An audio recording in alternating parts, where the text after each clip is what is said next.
Les aseguro que quien pasa más nervios de todo esto somos nosotros. Y siento muchísimo, ustedes pues enhorabuena, siento muchísimo por la gente que se queda fuera. Ya les anuncio que por decisión bilateral de Bárbara y mía, autores del Ayuntamiento y de escritores con la historia, la siguiente conferencia ya tendrá un aforo más amplio porque será en la sede de la Comunidad de Madrid, en lo del reloj, porque va a tratar del relojero. Y ya tendrá un aforo bastante mayor que esto, aunque no mucho. Pero a partir de ahí, y al año que viene hemos decidido que en el Conde Duques está muy bien, que hay muchísima gente y que cabremos bastantes más, que seguramente tengamos también los problemas de aforo. Ojalá muramos de éxito todos. Voy a apagar el móvil porque si no ya saben que seguro que aparece alguien. A ver. Y vamos al lío. Como ven, el único tranquilo aquí de todos se llama Juan Eslava Galán. Gracias. Bueno, ahora, buenas tardes, que agradecidísimos, como siempre, por su respuesta, por estar aquí.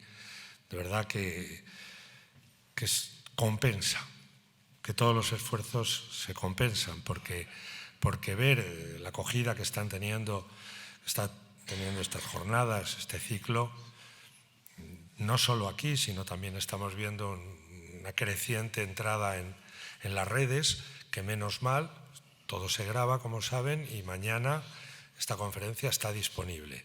Hombre, no es lo mismo que tener en vivo y en directo al maestro, pero, en fin, queda un algo. Bueno, Juan Eslava Galán. Miren, yo no voy a hacer una presentación hoy.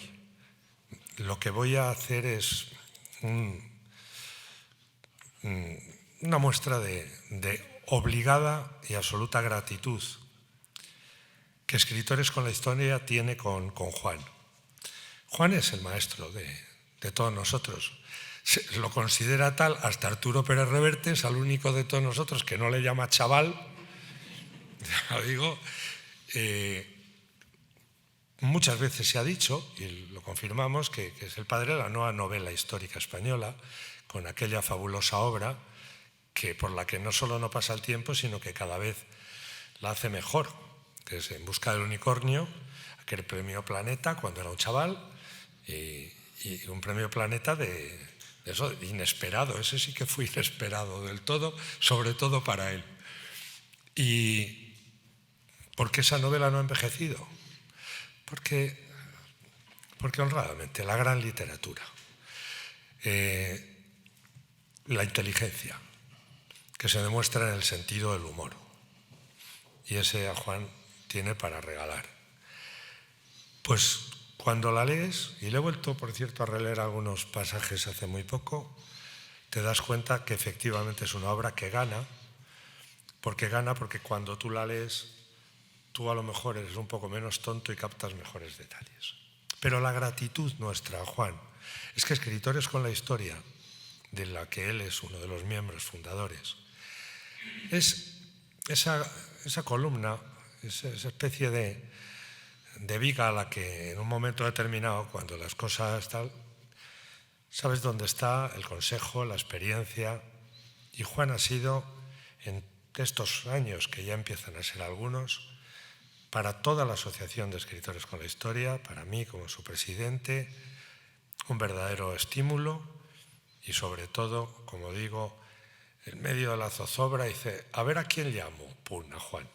Así que Juan, que sepas que Escritores con la Historia yo creo que no sería sin ti, que es importantísimo que estés y que te agradecemos profundamente que desde el primer momento tú pusieras y nos ofrecieras tu aportación y tu sabiduría para todo, y no solo para la cosa de literatura, sino para los procelosos vericuetos que la vida tiene y que alguien como él sabe cómo al menos burlar, no sé si tanto como Quevedo, no sé si tanto como todos los tipos. Hemos venido aquí por el escenario, porque estamos en el cogollo de ese Madrid del que Juan va a hablar, y de esos tipos que no todos eran ni Quevedo, ni Lope, ni Cervantes, sino el personal de a pie que pululaba por estas calles allá en aquellos tiempos donde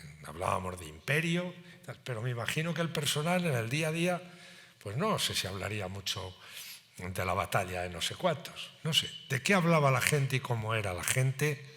Eso es lo que Juan nos va a contar. Yo me callo y a escuchar. Muchísimas gracias. Gracias.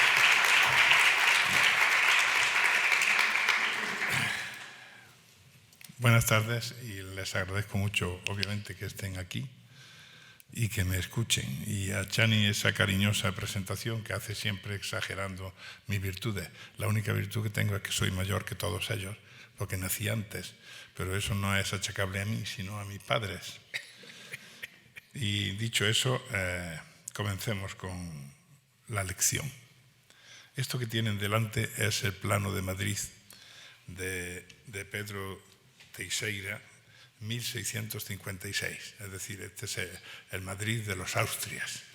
Vean ustedes ahí a la izquierda, ven el Palacio Real, bueno, apenas se ve porque entonces el Palacio Real estaba todavía, pero ven el río Manzanares, si es que se le puede llamar río.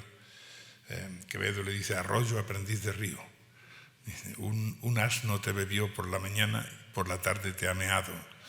O sea que vamos a ver ahora por qué, a pesar de su ausencia de río o su deficiencia de río, Felipe II se empeña en poner en Madrid su capital. Y luego, por la otra parte, ahí a la derecha tienen el Retiro, que eso es ya un descampado que ya lo están ajardinando para el rey, ¿no? Así es que Madrid se contiene entre esas dos partes, entre el río y el Retiro, y ese era todo en la época imperial más brillante, ese era todo el Madrid que existía, ¿no? Obviamente después ha venido ya un Madrid de ensanche,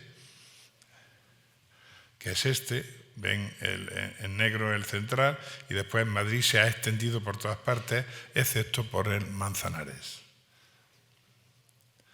Bien. Para hablar del Madrid de los Austrias realmente es muy poco lo que ha quedado, lamentablemente. Y en cualquier ciudad europea antigua ha quedado mucho más de lo que ha quedado del Madrid de los Austrias aquí, en Madrid. Eso tiene una explicación histórica.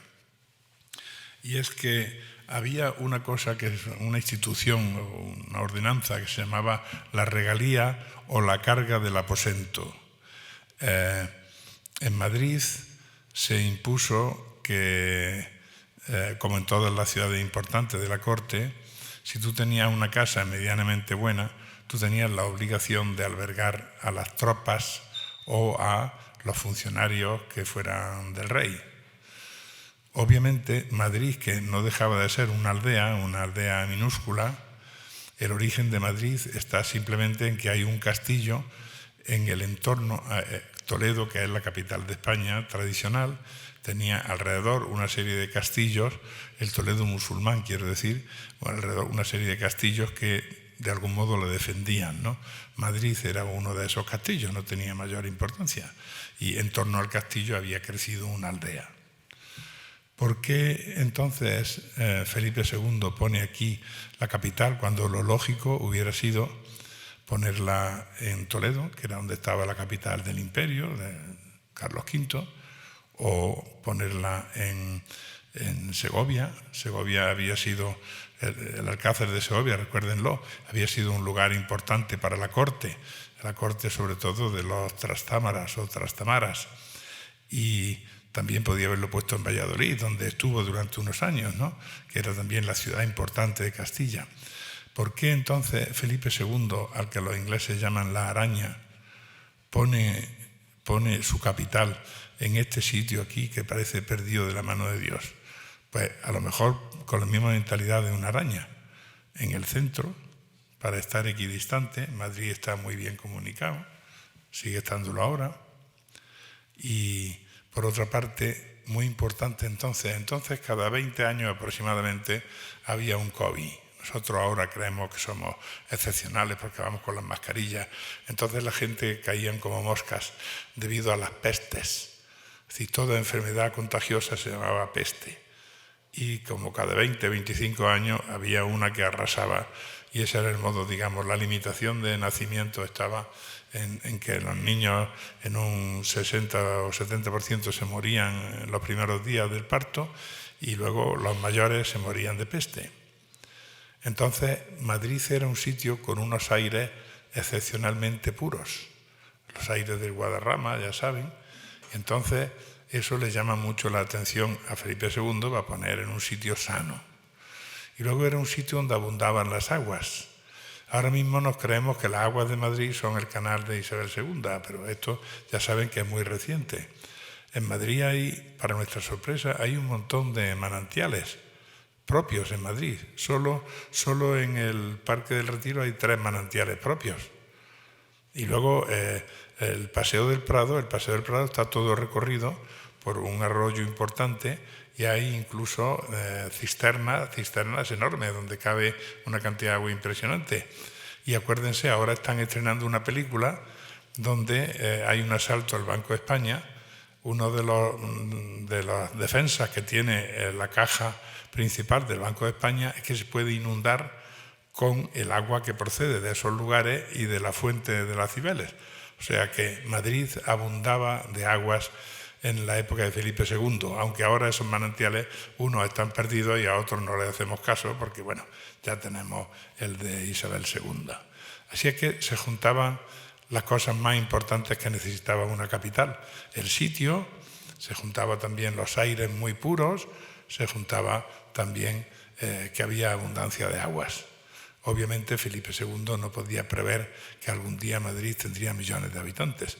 Él pensaría que, bueno, como una ciudad importante europea, la capital del imperio podía llegar a 100.000 a lo mejor, ¿no? Pero no más, no mucho más allá.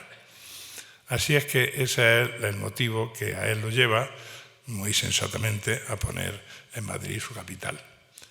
Pero, como digo, claro, como es una aldea y de pronto hay que meter aquí a la corte, entonces ese es un grave problema, el de cómo se mete a tanta gente aquí. Hombre, granito hay mucho para construir palacios, iglesias, etc. Y bosques hay, todo Madrid estaba rodeado de bosques, mucho más que ahora, obviamente, donde se podían talar árboles, en fin, que había un buen apaño. Incluso había caza abundante en los entornos de Madrid. Pero no se puede improvisar una ciudad, no se puede improvisar una habitación para la corte.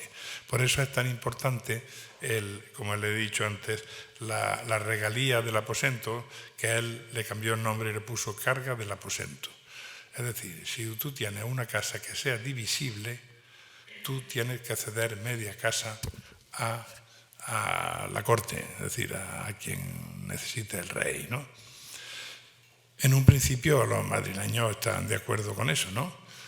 Sobre todo el que tenía una casa de 2 pisos, pues era muy fácil de dividir. El piso de arriba se cedía y el piso de abajo se lo quedaba el propietario.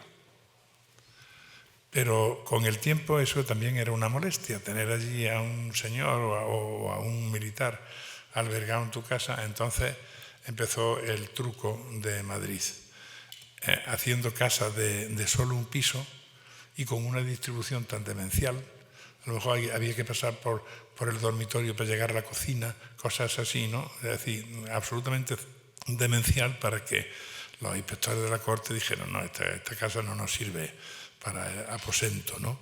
Así es que Madrid se llenó de casas miserables, casucas, de solo un piso, y a lo mejor por fuera falsificaban las ventanas y daban a entender que solo había un piso y un altillo para colgar los chorizos, pero en realidad por dentro el techo estaba más bajo y entonces el altillo de arriba daba para dormitorios. O sea que había todo tipo de trucos pícaros para engañar un poquito a la corte, ¿no? Pero en cualquier caso, claro, era una ciudad francamente fea. Pues, con esas casas tan bajitas, pues una ciudad fea comparada con cualquier otra ciudad de Europa, y no digamos de España con Sevilla, por ejemplo. Esto era una ciudad fea. Así es que realmente, por eso se ha conservado tan poco de la época de los Austrias, porque en el siglo XIX empezaron ya, en fin, a pensar en otros criterios, y la ciudad que ahora tenemos es una ciudad galdosiana, no es no es una ciudad de Austria, esto es ya una ciudad galdosiana. Se tiraron los edificios y se levantaron otros medio decentes y a eso se debe, digamos, que sea una ciudad galdosiana. Sin embargo, luego había otra tacha como ciudad. Como se hizo tan apresuradamente, pues se hizo tan apresuradamente que prácticamente no había ninguna calle o muy pocas que tuvieran pavimento, es decir, que estuvieran empedradas o enladrilladas. Lo normal era que el piso fuera de tierra. El piso de tierra quiere decir que en verano hacía calor y en verano se levantaba muchísimo polvo y en invierno se levantaba muchísimo barro. Y eso perduró durante mucho tiempo, ¿no? Los viajeros lo encuentran, les choca, ¿no?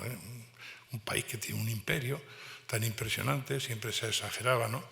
Porque el imperio tenía más pesares que alegrías, ¿no? Es decir, solo en la época de Felipe II hay 4 bancarrotas, o sea que los reyes nunca tienen dinero porque se lo tienen que gastar en guerras, ¿no? Pero en cualquier caso no hay tampoco pavimento, estamos en ese tipo de cosas. Entonces, este dibujo viene un poco a mostrar cómo era entonces eso de que las casas no tuvieran pavimento ni tenían tampoco, no había alcantarillas. Por lo tanto, todos los desperdicios iban a tirar. Si había un corralillo donde criara un cerdo, se lo comía casi todo el cerdo, ¿no?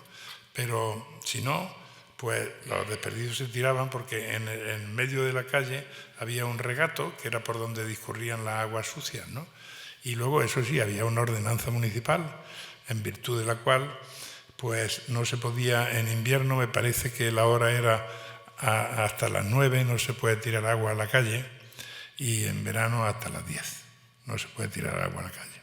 Sin embargo, ya saben las malas costumbres que tenemos, pues, y también había que avisar siempre diciendo agua va, antes de vaciar la vacinilla o lo que fuera. Pero generalmente acompañaban el gesto con el agua va, de manera que si tú ibas por la calle te podía caer el chaparrón. Eso explica que existan estos chambergos, que eran unos sombreros enormes de uso cotidiano, porque te podía caer absolutamente de todo, ¿no? Así que ese es el agua va tan típica de entonces de Madrid. La higiene, como ven, no brillaba por su presencia. Aquí tienen, este se supone que es Quevedo, y si miran el chorro, se supone que está orinando. Y también hemos de suponer, hay una anécdota de Quevedo que pudiera ser verdad, aunque ya saben que Quevedo siempre se hacen muchos chistes sobre él, ¿no? Pero si no es verdad, si non è vero, è ben trovato. Que el hombre tenía costumbre de orinar en un sitio determinado, ¿no? Porque la gente orinaba donde le venían la gana. No había tampoco servicios ni tabernas donde hubiera servicios, eso no estaba contemplado, ¿no?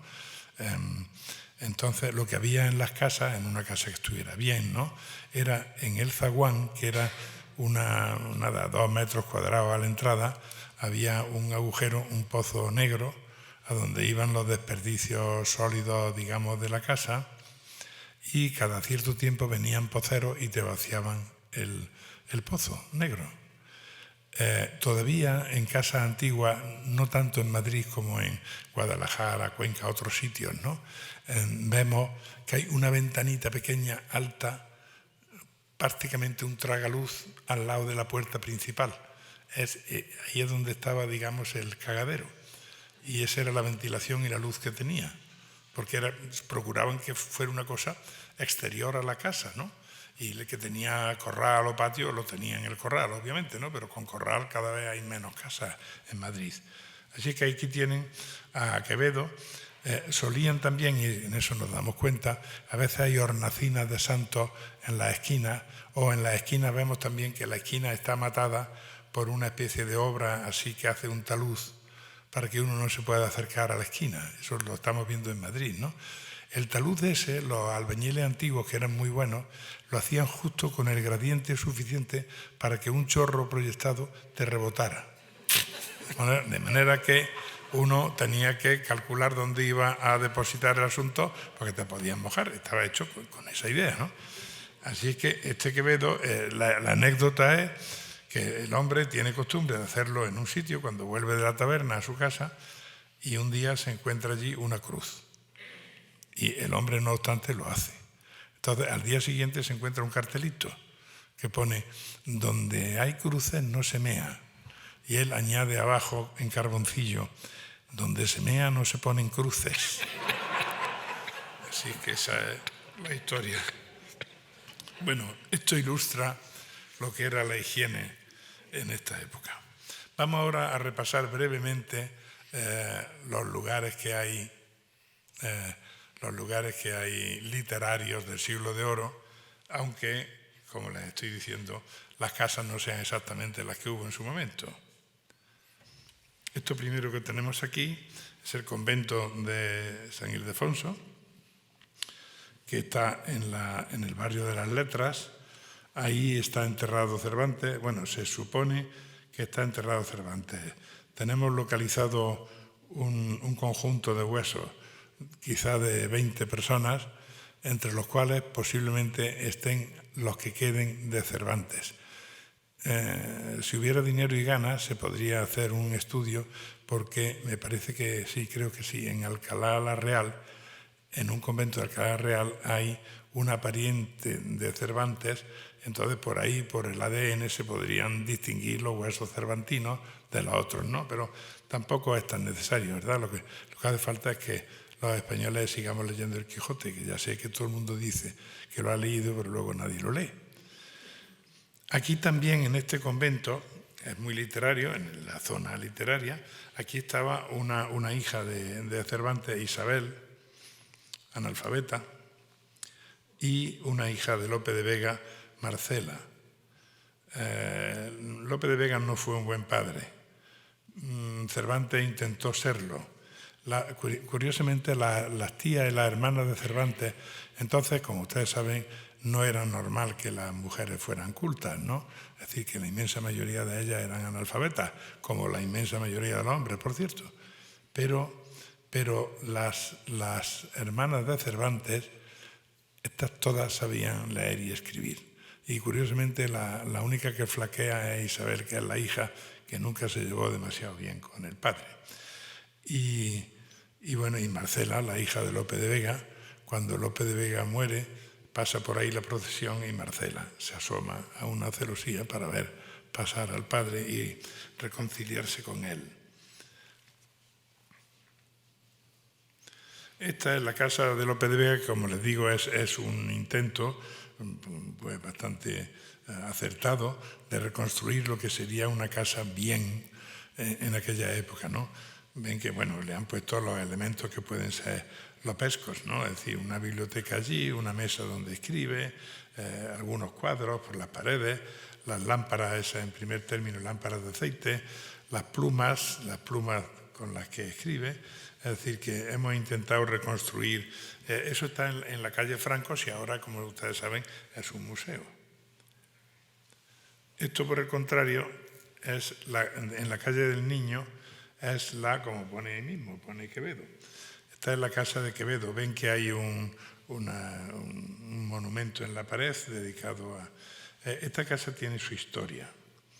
Ya saben ustedes que Quevedo y Góngora se odiaban a muerte, a pesar de que Góngora, por su condición sacerdotal, tenía que aprender pero no aprendía a perdonar a nadie.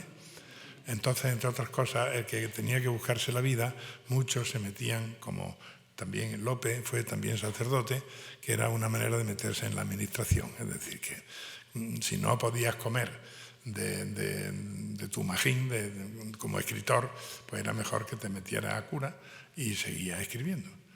Bueno, pues Góngora además era ludópata. Entonces había una ingente cantidad de ludópatas, más que ahora. Entonces la gente estaba muy enviciada en el juego. Él era ludópata y siempre andaba sin blanca. Entonces Quevedo, en un momento, Quevedo tampoco escupía por un colmillo, tampoco es que fuera muy rico, pero hubo un momento en que tenía algún dinerillo y compró la casa que tenía alquilada en Góngora para darse el gustazo de que cuando volviera de la timba encontrarse los muebles, los pocos muebles que tenía, encontrárselos en la puerta.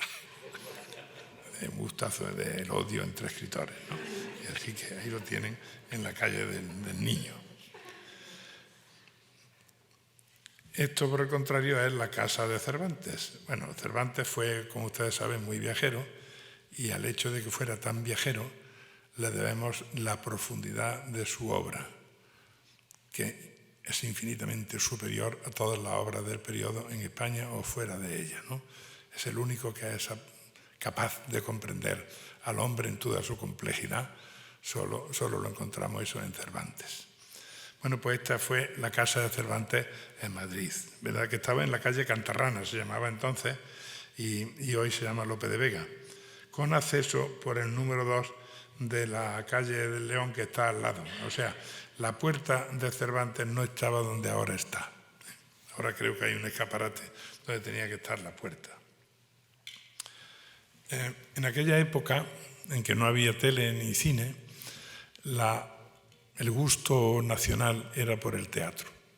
La gente amaba apasionadamente el teatro. Gente de todas culturas amaban el teatro. Incluso si ahora leemos un auto sacramental de Calderón de la Barca, decimos, esto es una pesadez, ¿no? Porque habla la providencia, habla la caridad, habla tal, que son personajes de la mitología cristiana, por decirlo así. Entonces cualquier analfabeto se quedaba embobado delante de esos chorros de sabiduría religiosa, y entonces el teatro era una especie de fascinación, y además ellos se metían en la obra y se la creían, ¿no?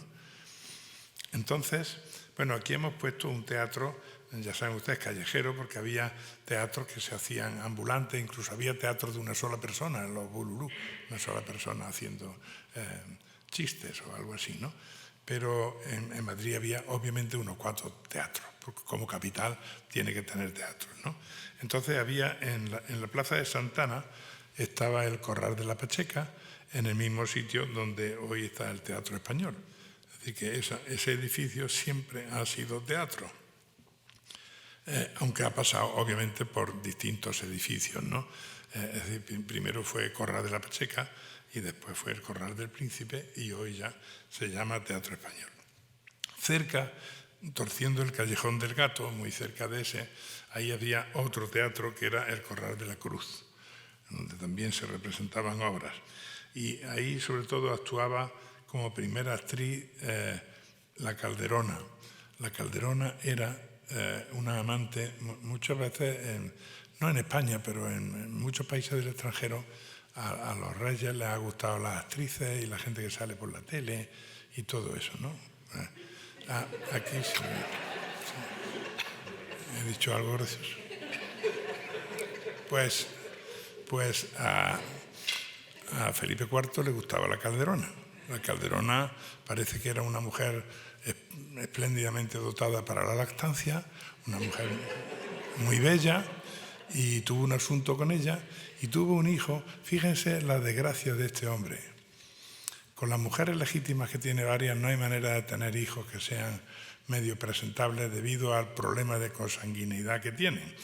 Pero cuando se cruza, por decirlo así, con la Calderona, tiene un hijo inteligente, guapo y además ambicioso. Es decir, un hijo que quizá hubiese sido un buen heredero de la corona, pero obviamente era un hijo bastardo. Juan José de Austria, que en una ocasión, el padre estaba bastante embobado con él, pero en una ocasión le propone, nada menos, por subterfugio de tipo mitológico, le propone que lo case con una hermana. Obviamente, el rey se puso como una fiera y lo largó ya de su presencia para siempre, ¿no? Pero en fin, hasta ahí llegó la ambición de este señor. Bueno, esa fue la Calderona. El rey en total tuvo, que se sepa, 40 y tantos hijos. Es decir, que iba dejando su estela por todas partes, ¿no? Aunque, como saben, el único hijo que tuvo que le heredara el trono fue un pobre inválido, que fue el que trajo ya la miseria absoluta a todo esto. En las obras de teatro eran un tema complejo entonces, ¿no? Porque había mucha competencia entre los que escribían las comedias, ¿no? O los dramas.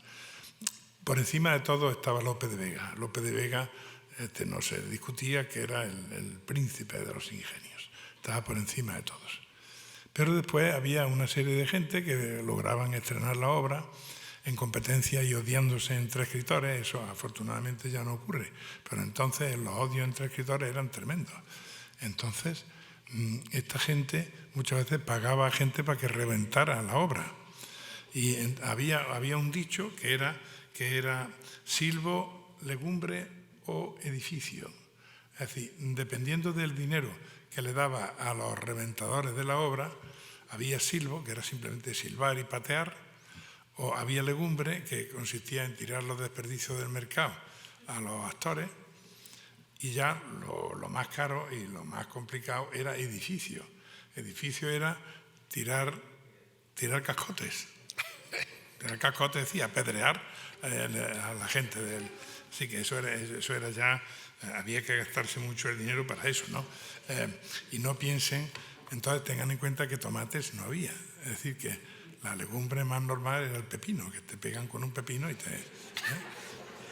Tomates no había, bueno, tomates ya iba habiendo, porque en esta época hay un señor en Sevilla que se llama Monardes, que en la calle Sierpes tenía un huerto y el hombre le traían, todo el que venía de América le traía semillas y plantas raras, y entonces el hombre plantaba allí tomates, patatas, que en casi todos los libros de gastronomía dicen que la patata se empieza a consumir en Europa a raíz de la Revolución Francesa, la hambruna que trajo, con el famoso ministro que hizo un campo de patatas y lo guardó para que se la robaran, ¿no?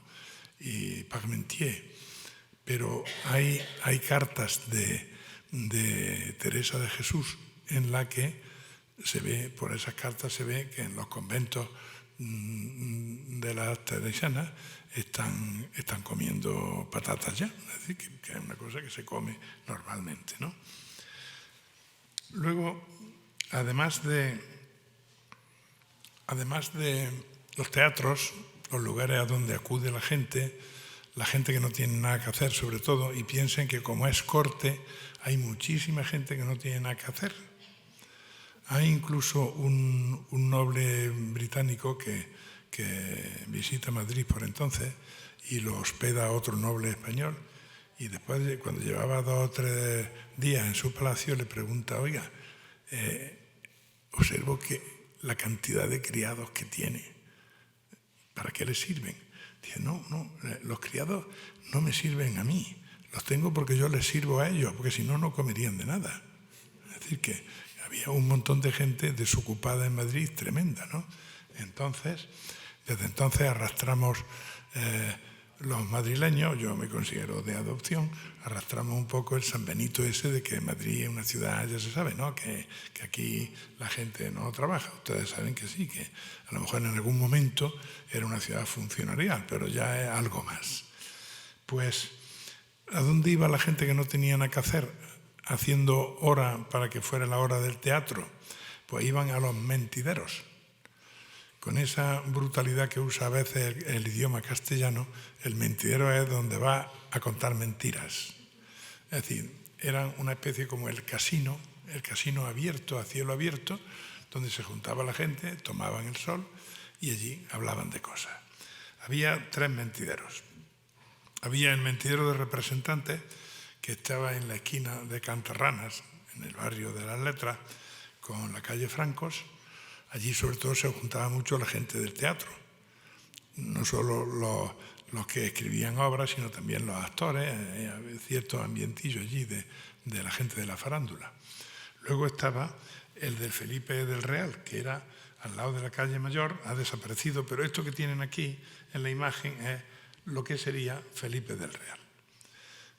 Estaba también al lado de la calle Postas, y ya se imaginan, la calle Posta, entonces había un sistema de correo regular para la época, y los correos que venían a la corte llegaban todos allí a la calle Postas, y de allí ya se distribuía la correspondencia.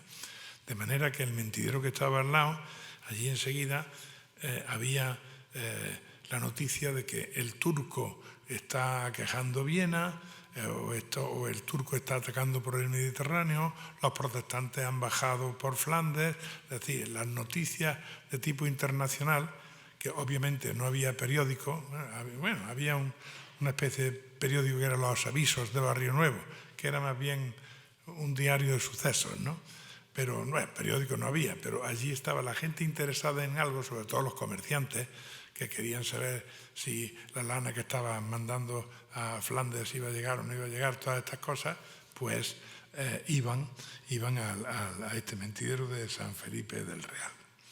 Y luego estaba finalmente el mentidero de las losas de palacio, el Palacio Real, que entonces no era el que hay ahora, este es borbónico, estamos hablando del Palacio Austria que ardió. Pues allí había las losas delante, la explanada donde se hacían los alardes, y allí también se juntaba gente, sobre todo gente de la administración, gente que acompañaba a los nobles, etcétera, porque toda esa zona era de la calle Santiago, toda esa parte era donde muchos nobles tenían los palacios para estar lo más cerca posible al rey. Así que eso eran los mentideros, y aquí ven un montón de personas que se supone que están ahí. No es porque hayan ido a misa, sino que están departiendo de lo que está pasando en la monarquía. Y luego la Plaza Mayor. La Plaza Mayor es algo más que un mentidero. La Plaza Mayor es el gran teatro barroco de la época, el gran teatro donde ocurren las cosas importantes de la ciudad, ¿no? Esto que tenemos aquí concretamente representa un auto de fe. Vean que al fondo se ve la cuadratura de la plaza, se ve perfectamente, ¿no? Al fondo se ve la Casa de la Panadería, los sitios así importantes. La gente que vivía en la Plaza Mayor, que no era exactamente tan regular en su construcción como la vemos ahora es consecuencia de haberla reconstruido después de un incendio, la gente que vivía ahí tenía una regalía de balcón. O sea, cuando ocurrían cosas importantes, tú tenías que acceder a los balcones y las ventanas para que viniera gente de la corte a presenciar desde los balcones, como si fueran palcos, a presenciar lo que estaba ocurriendo en el patio de butacas. Esto que ven aquí, un auto de fe,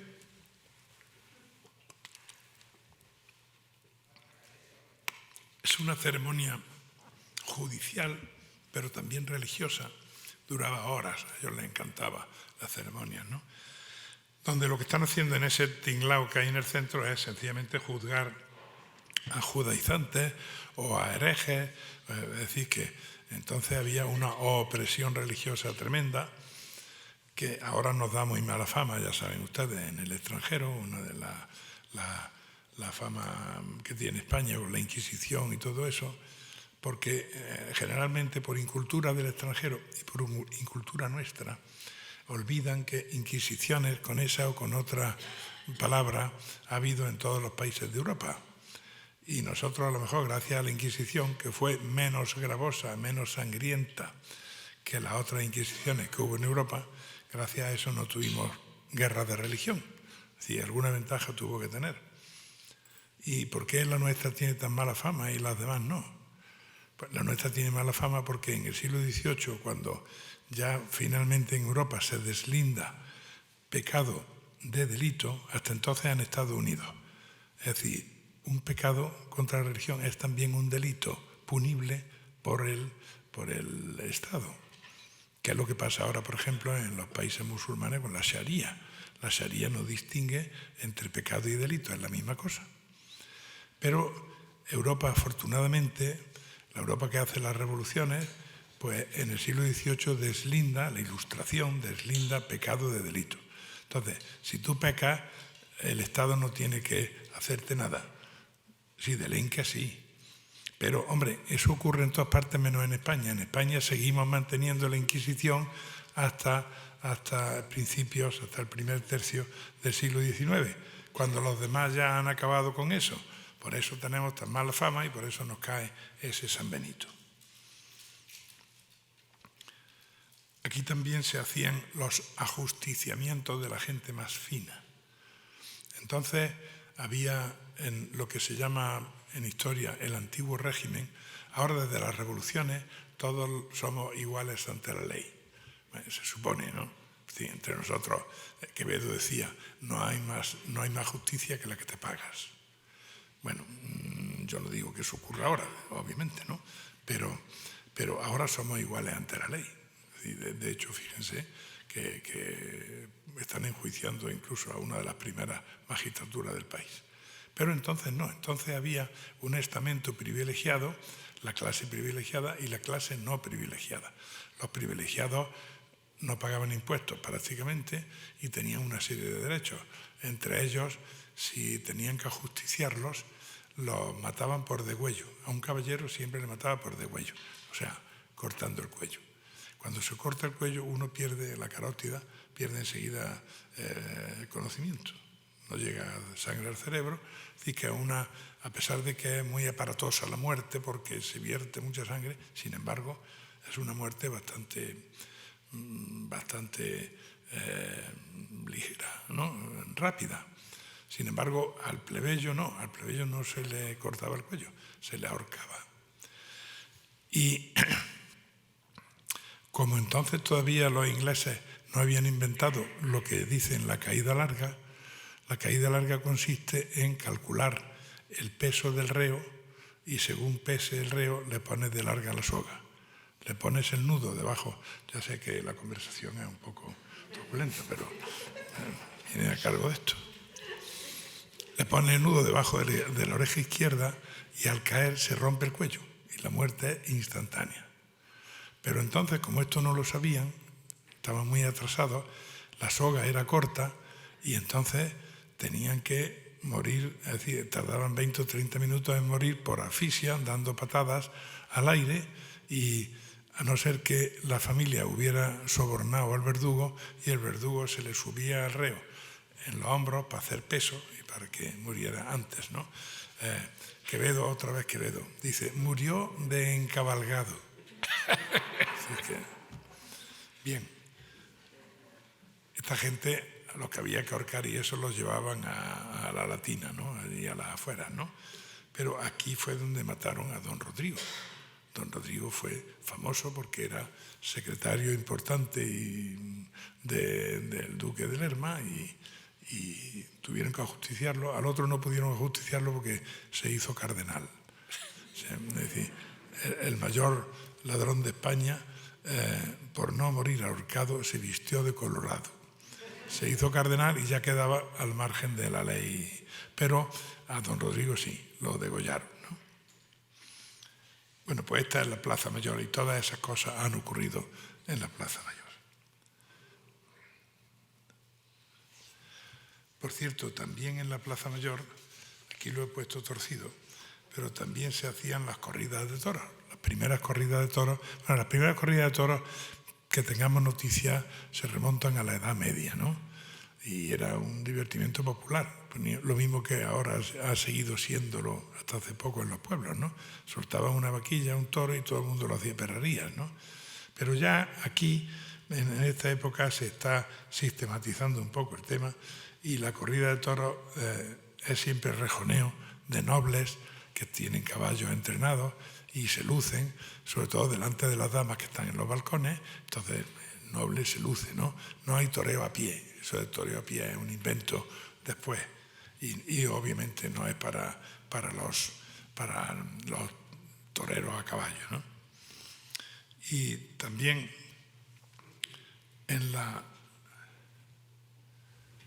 esto que ha salido aquí es una de las versiones más antiguas de la Puerta del Sol. La Puerta del Sol siempre ha sido importante en Madrid. ¿Por qué? Porque la Puerta del Sol era por donde entraban los grandes desfiles oficiales, partían de la Puerta del Sol para ir al Palacio, que estaba en el Palacio de Oriente, o bien salían del Palacio de Oriente hacia la Puerta del Sol, ¿no? Entonces era la calle Mayor que era la gran carrera de los actos oficiales y también el sitio donde se han dado los asesinatos, los magnicidios, ¿no?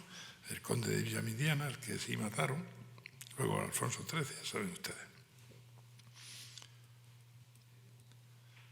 Entonces aquí tienen unas cuantas entonces, por la calle Mayor desfilaban muchas carrozas.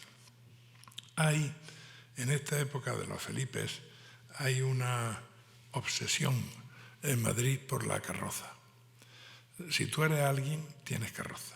Ahora mismo es la misma obsesión. Los que son de mi edad recuerdan cómo en los años 40 o en los años 50 un tío triunfaba en la vida si tenía un Aiga, un coche.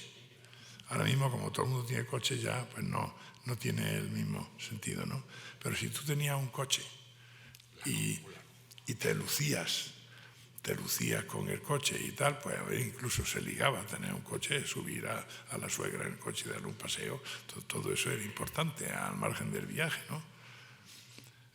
De hecho, mucha gente para ligar iba con las llaves de un coche, con el llavero del coche, y si tenías cuidado de quitarte la placa esta de la bicicleta, de los perniles, pues incluso podías ligar pensando que tenías coche. Bueno, pues entonces se ligaba con las carrozas. Hay unos cuantos libros que hablan del Madrid de la época, y entonces la carroza es importantísima. ¿Por qué? Porque, en fin, si tú quieres quedar bien, pues la carroza quiere decir que eres un tío importante, aunque muchas eran alquiladas. Entonces, ir con las carrozas al Paseo del Prado, que entonces eran las afueras de Madrid, allí estaba el tontódromo, por decirlo así, y pasaban carrozas en un sentido, pasaban carrozas en otro, paraban, se saludaban de una carroza a otra, y si querías embelesar a una dama, lo más normal era invitarla a un paseo en carroza. Había otra figura que era la de la dama pedigüeña,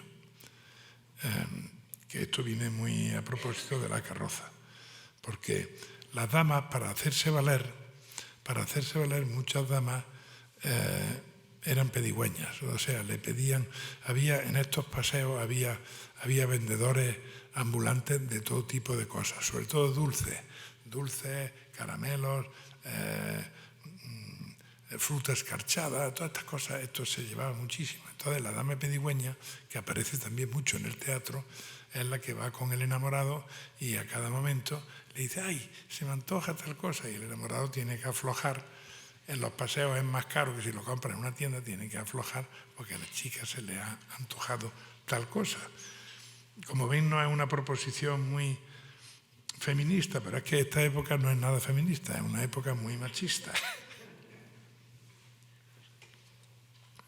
Esto que tenemos aquí, bueno, ahora el Ministerio de Exteriores, era la cárcel, era un híbrido de cárcel y juzgados, y luego alrededor, en los soportales que hay enfrente del Palacio de Santa Cruz, ahí hay unos soportales ahora que son de tiendas para turistas. Ahí había, en las casas de entonces, había también soportales, y ahí había una especie de covachuelas de escribanos. Entonces, si tú tenías que echar una instancia al rey o a la justicia o lo que fuera, como además no sabías escribir por lo general, ibas allí a la covachuela y por una pequeña propina el escribano te lo hacía, te lo redactaba, ¿no? Y también leían o componían cartas de amor o cartas familiares para los que no sabían escribir. Así que digamos que esta era la zona culta, por decirlo allí. Los leguleyos, los procuradores, estaban todos ahí a pie de obra, como si fuera una almadraba, pescando a la gente que entraba a pleitear, ¿no? Luego otro sitio que ha mantenido bastante el tono de lo que debió ser en la época, aunque tienen que quitarle un par de pisos a todo, ¿verdad?, es el Callejón de San Ginés, donde está ahora la chocolatería. Esta es una foto, creo que es de los años 30. Bueno, en la iglesia de San Ginés, que era una de las iglesias principales y que, bueno, lo sigue siendo, ahí, por ejemplo, bautizaron a Lope de Vega, pues en la iglesia de San Ginés se acogían a sagrado los delincuentes. Entonces había corchetes, que eran la Policía Nacional, eran los corchetes, que patrullaban la ciudad. Y si uno delinquía, y en Madrid había muchísimos delincuentes, pues si te perseguían y te metías en sagrado en una iglesia, no podían entrar por ti, sino que en todo caso, si eras muy importante, se plantaban en la puerta y iban haciendo turnos hasta que salieran, ¿no? Pero claro, tú siempre tenías compinches que te llevaban comida, incluso en alguna iglesia se dieron caso de que iba la coima y hacían sus cosas allí dentro de la iglesia, o sea, no había tanto sentido sacral. Pero la iglesia favorita de los delincuentes era San Ginés. Primero porque era céntrico y segundo porque por la noche era fácil salir fuera aquí a tomar el fresco, sobre todo en verano, y con que tuviera un coleguilla en cada esquina del callejón para que diera agua, o sea, que viene la policía, pues estaban allí ellos con sus coimas y era una especie como de casino amable para los delincuentes, ¿no? El callejón de San Ginés.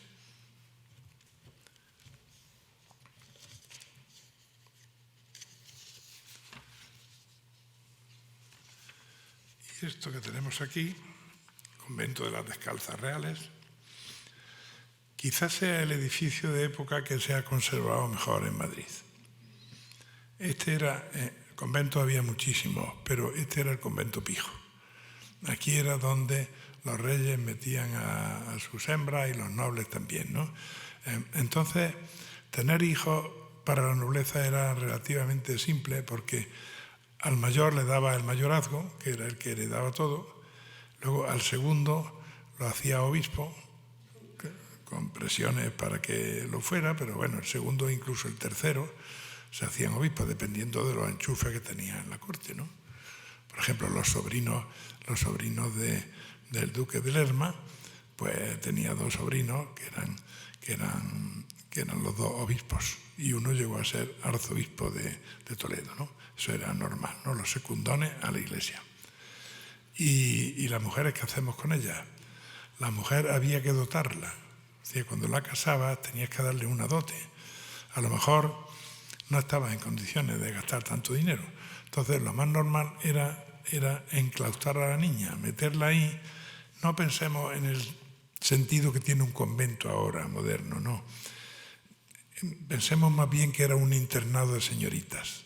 Había monjas que vigilaban un poco la cuestión de la moral y eso, pero la señorita estaba ahí interna, a lo mejor le daban 2 o 3 aposentos, podía tener su criada, podía vestirse no de monja, aunque tampoco podía vestirse muy de corte, obviamente, ¿no? Y así era un buen pasar, tenía allí a la niña colgada hasta que pudieras colocarla, hasta que te saliera un tipo de matrimonio que conviniera, o simplemente la dejaba allí de por vida, ¿no? Podías dejar también de por vida. Bueno, esto no hará falta que describe lo que es, ¿no? Aquí tenemos la Plaza de la Villa, también es otro de los rincones de Madrid que más o menos se ha conservado. El edificio donde estamos ahora lo tienen ahí a la derecha, enfrente está la Torre de los Lujanes. Quizá la Torre de los Lujanes, si le quitáramos todas las adherencias que ha tenido después, pues sea, a lo mejor es el edificio más antiguo de Madrid realmente, lo que hay dentro, ¿no?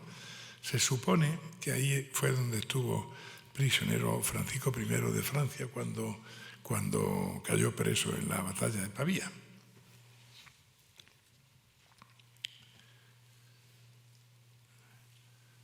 Y la Casa de las 7 Chimeneas, casa que también está muy rehecha. Todo esto, piensen que estamos poniendo edificios que se supone que son de la época austria, pero que las han rehecho tantas veces que a lo mejor ya tienen lo de la época austria, queda un poquito oculto dentro de la obra. Pero esta de las 7 chimeneas, caracterizada por eso, por las chimeneas, quiere decir que las habitaciones estaban calefactadas. Normalmente cada chimenea procede de un dormitorio donde hay una lumbre de troncos, ¿no?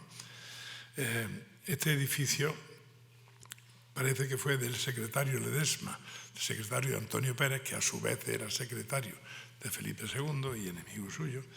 Después fue del marqués de Esquilache, el que intentó reformar las costumbres en Madrid y le hicieron una rebelión porque intentaba que la gente no fuera con esos sombreros metidos hasta los ojos y con esas capas tan grandes donde se embozaban y allí ocultaban trabuco, espada, de todo, ¿no? El hombre quiso actualizarnos, europeizarnos en el vestido y el pueblo de Madrid reaccionó muy mal. Y luego, curiosamente, ya en los años 30 de este siglo, del siglo pasado, en los años 30 fue ahí estuvo albergado un club feminista que era el Liceum Club, una asociación feminista quizás la primera que haya habido en España como tal. Una cosa característica de este Madrid de la época eran las posadas y los corrales. Obviamente, donde hay corte tenía que haber muchas posadas, porque mucha gente venía a arreglar su asunto a la corte. Las posadas solían estar en la Cava Baja, por ahí había muchas posadas, muchas corralas, cerca de la Plaza Mayor, donde, además de otras cosas, era el gran mercado de la ciudad, el gran mercado de abastos, ¿no? Y entonces por ahí había muchas posadas, y en las posadas, si tenía cierta riqueza, podía alquilar 2 o 3 habitaciones, ¿no? Pero la gente normal, que no tenía tanta riqueza, a lo único que podía aspirar era a media con limpio. O sea, una de las frases estas que han quedado de esta época, media con limpio. ¿Qué era media con limpio? En las posadas había que compartir la cama. La gente joven que me oye está acostumbrada a dormir solo en una cama. Pero los que tenemos cierta edad a veces hemos compartido la cama con un tío, con un primo. Entonces, yo llegaba a la posada, decía, ¿hay habitación? Sí, pues quiero media con limpio. O sea, quiero compartir la cama con un tío que no tenga sarna ni piojos, que esté limpio, a ser posible. Ya se pueden imaginar que eso es un desideratum muy arriesgado, ¿no? Lo normal es que el que pedía media con limpio también fuese apañado de bichos, ¿no? Así que esto expresa lo que es media con limpio. Aquí tienen 2 señores, el que está en la cama mira al otro con cierta desconfianza, porque no sabe a quién le han metido en la cama. Pero esto es lo que hay, ¿no? Media con limpio. Obviamente en toda la novela picaresca aparece gente que ronca mucho, que molesta. Es decir, que eso es un lugar común en la novela picaresca, los ronquidos y cuando se comparte en cama o se comparte habitación, ¿no? Entonces no habían descubierto. Hay una manera de que tu compañero de habitación, si no lo conoces, deje de roncar. Sí, y es darle un beso en los labios. Ya no vuelve a roncar en toda la noche.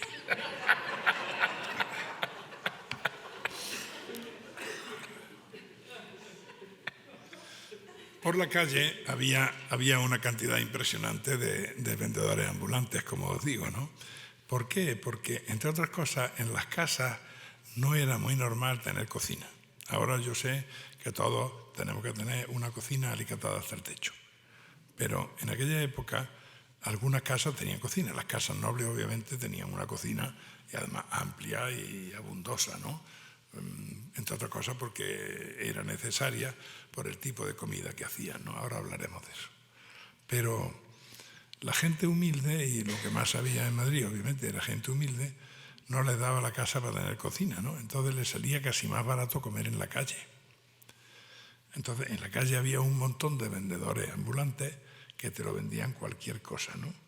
No siempre, es decir, no siempre era de confianza lo que te vendían, ¿no? Curiosamente entonces el desayuno, lo mismo que ahora tomamos café, todavía el café no había llegado a Europa, mejor dicho, estaba llegando a Europa el café gracias a los turcos. Lo primero que tenemos que agradecer a los turcos, que en el sitio de Viena se dejaron 2 sacos y había uno que había sido esclavo de los turcos, y cuando los otros iban a quemar aquello porque creían que eran cagarrutas, dijo, no, esto es una cosa que si se hierve sale un licor muy especial, y entonces desde entonces empezó el café a imponerse. Pero antes de que hubiera café, que se tomaba en las cafeterías madrileñas, por decirlo así, se tomaba aguardiente, que en el campo todavía se sigue tomando algunos, ¿no? Dicen, hay que matar el gusanillo, porque están convencidos de que hay en el estómago un gusano que hay que matarlo por la mañana, con un trago de aguardiente. Y también se tomaba corteza, confitura de corteza de naranja y miel. Eso era el desayuno típico, curioso. Yo no hace mucho he estado en Turquía. Yo había estado ya varias veces, pero nunca había comido en una casa, digamos, turca, por decirlo así. Y y me sorprendió mucho que en el desayuno pusieran confitura de naranja, que yo sabía que existía, pero nunca la había probado, de cáscara de naranja, ¿no? Está riquísima y muy energética, claro. Y luego estaba también, para la comida de la gente, aquí ven una taberna ambulante, ya ven que te miden el vino y tú te lo bebes allí sobre la marcha, no hay mucha de pies, no hay mucha ceremonia. Aquí no ha salido otra vez torcido, pero si se fijan un poco, esto es lo que se llamaba un bodegón de puntapié. Es decir, había, para la gente más humilde, se ponían 2 caballetes, una tabla, y allí encima ponían un puchero que acababan de hacerlo con sopa de cocido o de hueso o lo que fuera, y las cosas más humildes, los guisotes más humildes, se tomaban en bodegones de puntapié. Los que han viajado por los países árabes habrán visto que eso todavía existe. En muchos zocos hay sitios donde compras un tazón de sopa o compras una comida, ¿no? Y te la tomas allí de pie, ¿no? Y luego también, claro, aparte de los bodegones de puntapié, vaya por Dios. Un momento que a lo mejor... voy a... Aquí estoy haciendo maravillas. Oye. Ahí está. Es nuestra secretaria. Eficiente. Bueno, esto es... Si fuera gente noble lo llamaríamos figón. Figón ahora parece que es un sitio donde se come mal. Entonces el figón era donde se comía bien. O un bodegón, si es de gente más humilde. Bodegón o casa de la gula, como su propio nombre indica. ¿Qué se comía en estos sitios? Se bebía vino aguado, obviamente, y se comía las comidas que había entonces más populares, que eran la olla podrida. Olla podrida, saben, es el antecedente del cocido, por decirlo así, y dependiendo de la riqueza de la casa, le ponías una cosa u otra, ¿no? Si era rico ponías carnero. La ternera o el buey de entonces, es decir, la carne buena, era la de carnero.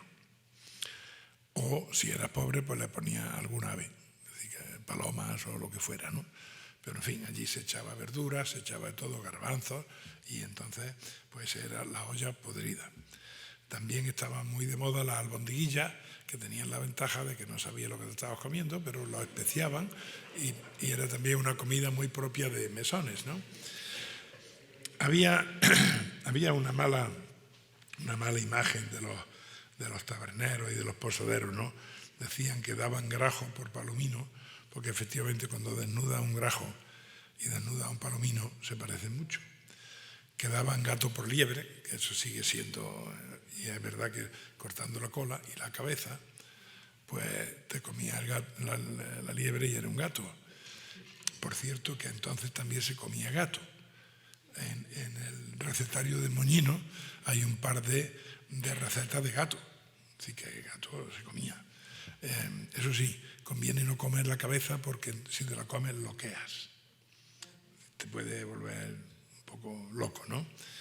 Y daban también lechuzas, que había muchas en los bosques, por gallina, que no había tantas, o sea que te engañaban mucho. Y luego estaban las empanadas. Es curioso que en esta época nuestro gran enemigo, que es el inglés, en Inglaterra la comida más popular que había era la empanada, y lo sigue siendo una comida popular, la empanada de kidney pie, es decir, la empanada de riñones, ¿no? Bueno, pues en España al mismo tiempo también es popular la empanada, pero con el cachondeo propio y la mala leche que solemos tener los españoles, acabamos con esa costumbre de hacer empanadas que solo se ha mantenido en Galicia. En los demás sitios ya no. ¿Por qué? Porque nadie se fiaba. Llegaban los graciosos, Quevedo entre otros, y cuando le traía el posadero la empanada para que la compartieran entre 5 o 6 amigos, lo primero que hacía era ponerse en pie muy serio, destapar la parte de arriba de la empanada y rezar un responso por el alma del difunto. Porque existía la leyenda de que como a los delincuentes ejecutados los hacían cuartos y los cuartos los ponían en los caminos, los colgaban allí en las columnas estas con ganchos que había en los caminos, pues que iban los posaderos de noche, robaban la carne y la hacían empanada. Entonces, claro, con el cachondeo ese acabaron con ese plato, que era un plato nobilísimo entonces, acabaron con la empanada. También decían que contenía moscas, cucarachas, así que allí echaban cualquier cosa que se moviera, ¿no? Pero en fin, esa fue su decadencia. Y finalmente tenemos que hablar también un poco, ya hablando de cocina, del chocolate. El chocolate vino de América, como ustedes saben, y los españoles descubrieron el chocolate en México, cuando vieron que, por lo menos esa era la leyenda, que el jefe, el rey de los mexicas, tomaba un tazón de chocolate y después cumplía con 20 o 30 mujeres, eso creían ellos. Entonces ellos le dieron al chocolate unas virtudes tremendas, ¿no? Sobre todo cayó en manos de los curas de la iglesia y los curas usaban el chocolate. Entonces tengan en cuenta que uno tenía gravísimas restricciones en la comida por una cuestión eclesial. Es decir, no se podía comer, no solo los viernes no se comía carne, sino que un montón más de días no se podía comer carne, el domingo tampoco. Entonces, ¿qué pasaba? Que el chocolate decían, ¿esto rompe o no rompe el ayuno? Entonces se daban cuenta en los monasterios y eso, que, oye, tú te tomas un tazón de chocolate y se te quita el hambre. Es decir, pero es un líquido, no rompe el ayuno.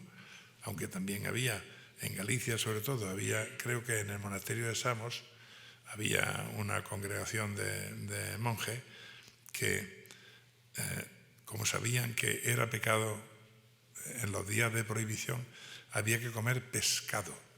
Entonces lo que hacían era echaban un cerdo al río y lo sacaban. Pescado. Sí. A atenerse a la letra. Pues bien, el chocolate era la obsesión de los españoles, llegó a ser en la época austria, ¿no? Hay no recuerdo ahora el nombre, pero hay un obispo en Sudamérica que tiene albergado en su palacio a no sé quién y dice, he observado que a usted no le gusta el chocolate. Dice, no me gusta porque no quiero que haya en mi casa nadie que mande más que yo. Y hasta ese punto era obsesiva la cuestión del chocolate, ¿no? Quizá debamos hablar también un poco de el cortejo y el matrimonio. Bueno, lo que tiene aquí delante se supone que es un convento. Ven que hay unas cuantas monjas por ahí. Ya les dije antes que las monjas no eran como las monjas de ahora, que había chicas que la metían allí la familia porque hasta que las pudieran colocar. Entonces había una figura que era el galán de monjas, que era el tío que iba a ligar con las monjas. El galán de monjas es otra figura que está en toda nuestra literatura del siglo de oro, ¿no? El matrimonio era una cosa complicada entonces, no era tan simple como ahora, que sigue siendo un contrato si quieren, ¿no? Más o menos disoluble según sea por la Iglesia o por el Estado. Entonces había una especie de matrimonio convencional o intermedio que consistía en que tú le dabas a la chica promesa de casamiento y a partir de entonces ya podías acceder a la intimidad con la chica. O sea, te podías acostar con ella porque ya tenías promesa de casamiento. Incluso podía ser un documento. Los nobles o la gente adinerada, cuando veían una chica que les gustaba y que a lo mejor de condición humilde, le daban promesa de casamiento y después de gozarla durante un tiempo, la rompían y entonces tenían que indemnizar. Indemnizaban y ya está. La hermana de Cervantes les llamaban las Cervantas, con ese retintín un poco negativo, porque la tía se hizo rica por una promesa de casamiento con un noble y de ahí venía parte de la fortuna familiar. Y las hermanas pues también eran, digamos, de costumbres más libres que la española media de la época y por lo tanto eran las Cervantas. Se las despreciaba un poco por eso, ¿no? Entonces, como digo, era bastante normal. Yo recientemente he encontrado un pleito en el que una chica a la que le han dado promesa de casamiento exige, en la Cancillería de Granada, exige que le den una cantidad de dinero correspondiente, ¿no? Y el pleito se prolonga durante 20 años. A los 20 años ya está pidiendo un cuarto de lo que pedía al principio. Y entonces, claro, se deduce que la chica ya ha ido perdiendo valor en el mercado sexual, y por lo tanto ya lo que le corresponde o lo que ya pide es mucho menos de lo que pedía al principio. Veamos ahora cómo se vestía en la época. Bueno, esto es una imagen bastante familiar, ¿verdad? Que es la de Felipe II, pero los Felipes generalmente visten de negro.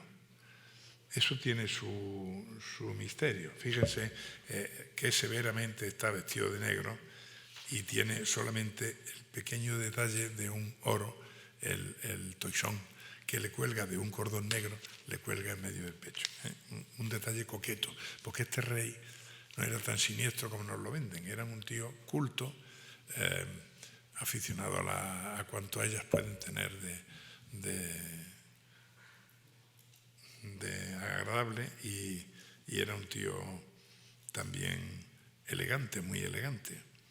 Entonces, este hombre, si lo contrastamos con la imagen que tenemos de Carlos V viene de Flandes y viene vestido todo de colores, todo es encajes y todo es... Y de pronto el hijo es todo negro y tal, austeridad. No, como dice la leyenda negra, porque fuera un tío oscuro y tal, la araña esta que vivía... No. Más bien porque el negro predomina, porque es el color elegante de la época. ¿Y por qué es el color elegante? Sobre todo para la corte española, que es la corte más poderosa de la época. Porque es prohibitivo para las economías modestas. Entonces, si querías teñir algo de negro, tenías que teñirlo en sucesivos teñidos. Salía muy caro tener una prenda negra. Y luego, cuando lo lavabas, que alguna vez había que lavarlo, no se lavaba mucho, pero alguna vez lo lavabas, desteñía por completo. Con lo cual tenías que volver al proceso de teñirlo y tal. Es decir, vestir de negro era caro. Pero, y ese era el negro relativo, que era el negro ala de mosca, le llamaban así, que era un negro relativo, comparado con los negros que tenemos ahora, que sobre todo son producto del avance de la industria química en el último tercio del siglo XIX en Alemania. Desde entonces tenemos los tintes y todo eso. Antes los tintes eran carísimos. Pues entonces, digamos que el negro esto no te lo podías costear casi, ¿no? Pero los españoles encuentran en América, es decir, el palo de Campeche, que es en Yucatán concretamente, que es una provincia de México, allí encuentran el palo de Campeche, que es una planta tintorera que hace un negro definitivo. No solo hace un negro ala de cuervo, no ala de mosca, muy negro, sino que además es definitivo. Entonces, una parte de este gusto por el negro que tiene la monarquía española es que nosotros somos los únicos que vendemos palo de Campeche en Europa. Somos los únicos que lo traemos. No traemos solo plata y oro, sino también palo de Campeche. Entonces, eso, el negocio de la importación, pues hay que tenerlo muy en cuenta. ¿Cómo andamos de hora? Es que no me quiero hacer pesado, porque ya he visto dos personas que se han mirado el reloj. ¿Cortamos entonces? No, un poquillo más. Bueno. No vamos a hacer preguntas. Vamos a hablar entonces de la lechuguilla. Este señor que ven ahí lleva una lechuguilla. Es incomodísimo. Una cosa muy incómoda. Pero entonces en la corte tú tenías que ir de negro y con lechuguilla. La lechuguilla era carísima porque eso se hacía por medio de... Es decir, había que almidonarla. Para almidonarla había que desperdiciar una tremenda cantidad de trigo. Y entonces hay gente que se está muriendo de hambre porque el trigo es el 80% de la comida de la gente humilde. Así es que si tú llevas una lechuguilla bien puesta, bien almidonada, quiere decir que eres un tío con pasta, ¿no? Había incluso un instrumento que servía para hacer los canutos de la lechuguilla, y había una mano de obra que eran los abridores de cuellos que se dedicaban a eso, y estaba regentado, que no podían cobrar más de una determinada cantidad. Todo eso estaba perfectamente calculado. Claro, la lechuguilla llegaba a tales extremos. Esto es una lechuguilla inglesa, pero ya, en fin, ya ven, la señora no es muy agraciada, pero compensa con una lechuguilla de encaje. Y llegaban a auténticas extravagancias. Y luego, básicamente, era muy incómoda. Así es que, finalmente, ya en la época de Felipe IV, aquí lo tienen jovencito con esa cara de rey pasmado, pues ya se sustituye por la valona, que también hay que gastar en almidonarla, pero hombre, pues ya es una cosa más ligerita, ¿no? Bueno, ya que estamos, hablemos un poco del guardainfante. El guardainfante se pone de moda en esta época. Aquí tienen a la princesa Margarita. Es un entramado tremendo, que ahí tienen cómo era el guardainfante. Ven que se usaban cintas, aretes metálicos y ballenas. Entonces había una ingente cantidad de ballenas en el Cantábrico. Es decir, que salían a pescar ballenas como se pescaban sardinas. O sea, que había muchas ballenas en los vestidos españoles de la época. Y con eso se hacían los guardainfantes. ¿Para qué servían? En un principio, para cubrir el infante, si iba la chica embarazada, disimular preñeces quizá y tal. Pero también es posible que tuviera su sentido, porque hoy, claro, tenemos muchos métodos higiénicos, pero entonces una mujer que menstruaba, pues no era fácil, la higiene no estaba muy facilitada. Entonces, esa campana contenía los hedores o los olores y servía para disimular eso, ¿no? Y luego, finalmente, esa espléndida campana servía también para lucir el vestido. Venían vestidos carísimos, que era para lucir, que el corpiño lucía poco, pero el vestido ese acampanado lucía muchísimo. Esto se complementaba con los chapines. Es decir, ya hemos visto que en Madrid había mucho barro y mucho polvo. Perdone. Los chapines servían para que la dama que llevaba ese vestido pareciera un poquito más alta, y porque aquí se metía con el zapato, era como un zueco, se metía ahí con el zapato, era de corcho, no pesaba mucho y te mantenía un poquito fuera del barro y fuera del polvo, y también te hacía parecer mayor. Eran unas damas, por otra parte, muy, muy sensatas. El dobladillo que tenía esos vestidos tan lujosos podía ser de 1/4, y como lo iban arrastrando, le iban bajando dobladillo y lo iban alargando para que durara mucho tiempo, ¿no? Y ya con esto creo que podemos cortar.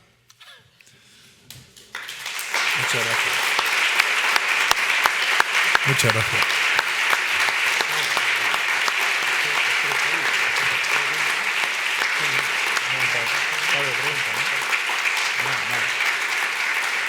Muchas gracias, muy amable. He preferido que todo el tiempo que tuviéramos lo tuviera él, porque ¿para qué valen nuestras preguntas después de lo que nos hemos divertido? Y yo les digo una cosa, pueden hacerlo muy fácilmente, léanlo, porque cualquiera de sus libros está esto. A mí lo que más me gusta es que el negro fuera el color de moda absoluto. O sea, siempre creyendo que éramos unos tipos siniestros, y resulta que eran el pasmo de Europa y que caían desmayados. Claro. Pues nada, señores, señoras, amigos, muchísimas gracias. Ha sido un auténtico lujo, de verdad, la conferencia de hoy, y espero que podamos seguir contando con la sabiduría, sí, pero la sabiduría bien contada, leches. Y eso me parece lo más genial. Lo mejor lo de Quevedo y lo de dónde o no dónde se puede mear. Sí. Muchas gracias. Gracias. Muchas gracias.